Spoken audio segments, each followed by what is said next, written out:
আসসালামু আলাইকুম বন্ধুরা, আজকে আপনাদের সামনে যে প্রতিবেদনটা তুলে ধরবো সেটি হলো একটি আদর্শ খামারে দেশি ক্রসবিট ভেড়া কিভাবে লালন পালন করছে, তার স্বাস্থ্য ব্যবস্থাপনা, ভ্যাকসিনেশন এবং খামার ব্যবস্থাপনা এবং ফার্ম ম্যানেজমেন্ট তো আপনাদের সামনে তুলে ধরবো। তো খামারের ভিতরে প্রথমে ঢুকে দুইটি সুন্দর চমকপ্রদ দুটি আম গাছ দেখতেছি, প্রচুর পরিমাণ আম ধরেছে, মাশাআল্লাহ খুবই চমৎকার লাগতেছে।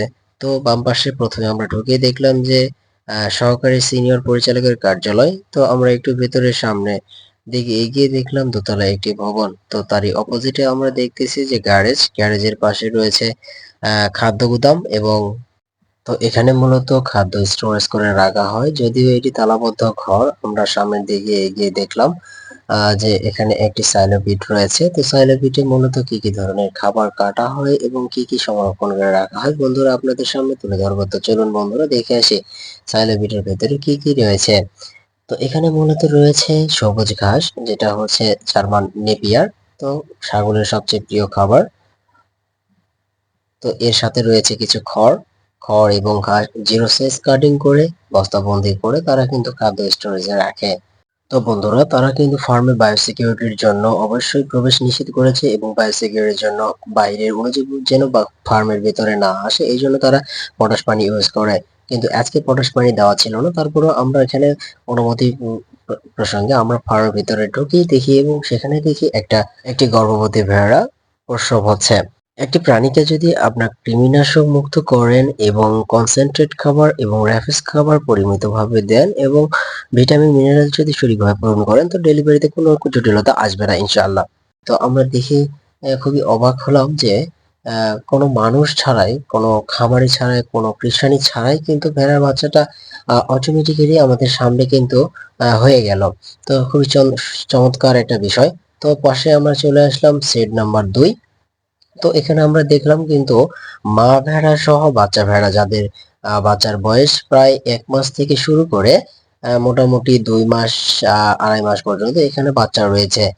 পাশাপাশি মা ভেড়া রয়েছে, তারা কিন্তু এখানে উন্মুক্ত ভাবে রয়েছে। উপরে ফ্যান রয়েছে এবং নিচে কিন্তু কাঠের তক্তা দিয়ে মেঝে এবং প্রতিটি কাঠে বা 1/2 ইঞ্চি করে ফাঁকা রয়েছে, যেখানে প্রস্রাব এবং তাদের গুটি পায়খানাগুলো নিচে পড়ে যাবে। তো এতে ভেড়ার মেঝেটা পরিষ্কার থাকবে। এবং তো বন্ধুরা, কাঠের পাশাপাশি কোন জিনিস দিয়ে মেঝে করলে ভালো হবে এবং আপনাদের ফার্মে কি দিয়ে মেঝে তৈরি করা আছে অবশ্যই কমেন্টে জানাবেন।